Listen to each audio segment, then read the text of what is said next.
Oi pessoal, tudo bem? Aqui é o Thiago Perdigão e essa semana estava relendo um livro do Paul Valéry e encontrei nele um aforismo bem interessante que então quis trazer aqui para vocês. Vou lê-lo rapidamente, na verdade é uma frase bem curta, que é na verdade o complemento a essa frase que está no título e então quero traçar o paralelo entre isso e a questão aí da arte dos artistas, né?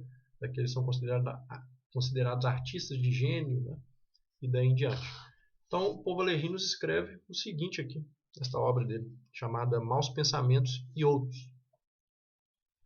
Ele escreve simplesmente que o homem de gênio é aquele que me dá gênio. Então, veja que interessante, né? Aqui ele coloca, então, a questão do gênio na subjetividade alheia. Ou seja, você precisa de um outro, digamos assim, né? Ou seja, vamos dizer, a sociedade, né? Ela tende a avaliar o homem de gênio por aquele que dá algo a ela. Ou seja, no fundo, são aqueles que trazem mais, são os que são mais considerados, digamos assim, né? E então, o que isso tem a ver, né, com o artista de gênio, digamos assim, com aqueles que são considerados os maiores artistas, daí em diante, né? Que se a gente pensar bem, então, essa avaliação do povo aí faz todo sentido, porque justamente são aqueles que fizeram grandes obras e por isso os indivíduos que contemplam aquelas obras, eles se sentem mais enobrecidos do que diante de outras obras. E é por isso que eles atribuem ao gênio a genialidade. Certo? Então não é por causa do gênio em si, ou mesmo por causa da obra isolada em si mesma, mas por aquilo que as obras conseguem causar dentro dos indivíduos. Então, quer dizer, no final você precisa de uma avaliação, né, subjetiva de indivíduos, etc., para justamente trazer à tona isso. Né? Não quer dizer que o indivíduo que seja, muitas vezes, de uma inteligência excepcional, ele não tem um em si de excepcional. Né? Por exemplo, quando a gente vai estudar aí na psicologia atual o fenômeno da superdotação, a maioria, inclusive, dos, né, psicólogos que tratam aí da superdotação, etc., eles já quase que concebem ela como algo inato, né? Como um inatismo. Né? A corrente inatista, digamos assim, ela ganha grande envergadura aí dentro. Por quê? Porque justamente muitas vezes é a constituição fisiopsicológica mesmo, que já vem ali de uma questão genética e daí em diante, aquilo que propicia a questão do superdotado e do cérebro dele, que é diferente dos cérebros neurotípicos, vamos dizer assim. E, claro, aí o meio vai exercer também uma pressão nele, etc., né, que pode ser negativo ou não, que vai ajudar a desenvolver ou não, mas muitas das características ele já traz aquilo ali de nascença mesmo, daí a questão do inatismo, né, dentro disso. Ou seja, existe sim um per se, né, um por si da genialidade. Aqui nem quero comparar a genialidade com superdotação, porque são coisas distintas, né? Muitas vezes, então, se traz a superdotação como, né, esse fenômeno aí, determinado da constituição fisiopsicológica do indivíduo e em diante, enquanto a genialidade muitas vezes é apenas um passo secundário, né?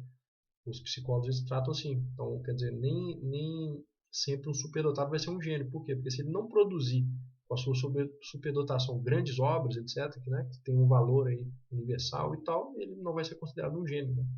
Então, o gênio ele precisa ter esse segundo momento, né?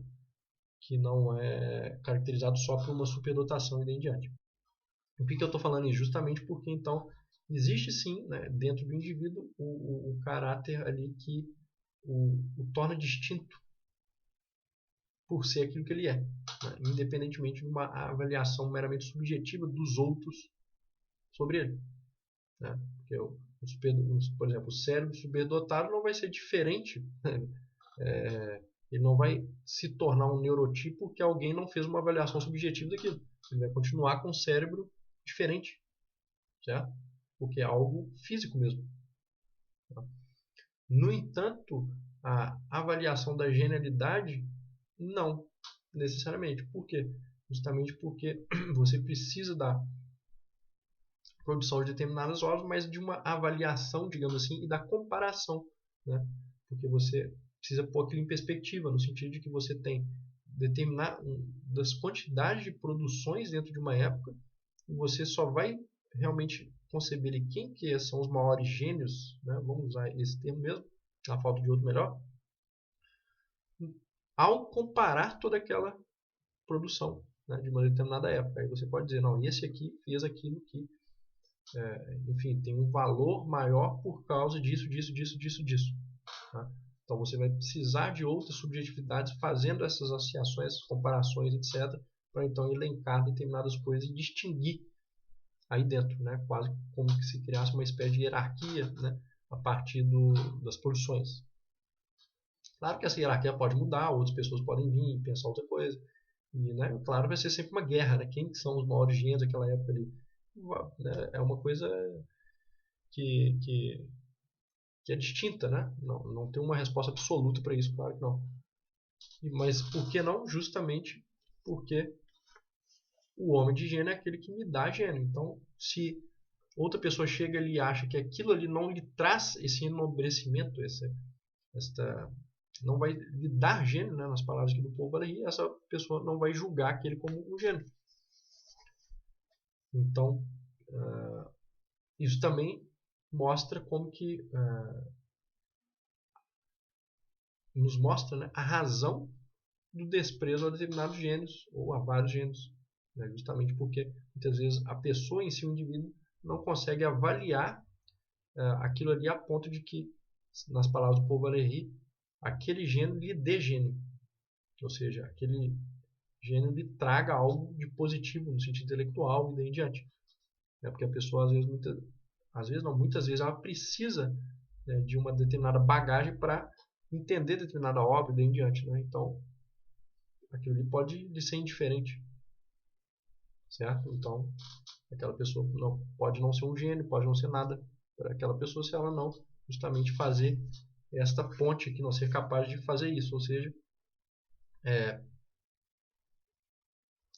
perceber que aquilo ali lhe dá gênio. Então ela considera aquele como um gênio, né? Nas palavras do Valéry, o homem de gênio é aquele que me dá gênio.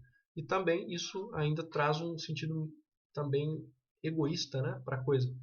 Por quê? Porque a pessoa só considera o outro gênio se ele também consegue lhe dar algo individualmente. Então acho que isso estreita aí também essa concepção com algo mais realista, né? Porque a gente vive numa realidade egóica, vamos dizer assim, né? Então isso aí também nos remete a isso. Então é isso que eu queria falar um pouco com vocês hoje, pessoal. Rapidamente aí, na verdade um trecho curto, né? Mas que eu achei bem interessante aí do Paul Valéry, que por mais seja bem curto, ele esclarece, ou pode esclarecer, caso a gente faça algumas digressões aí, pontos bem interessantes. Então deixem seus comentários, críticas, o que vocês pensam sobre isso, se faz sentido ou não, que a gente vai falando sobre estes e outros assuntos. Então um grande abraço, até o próximo vídeo.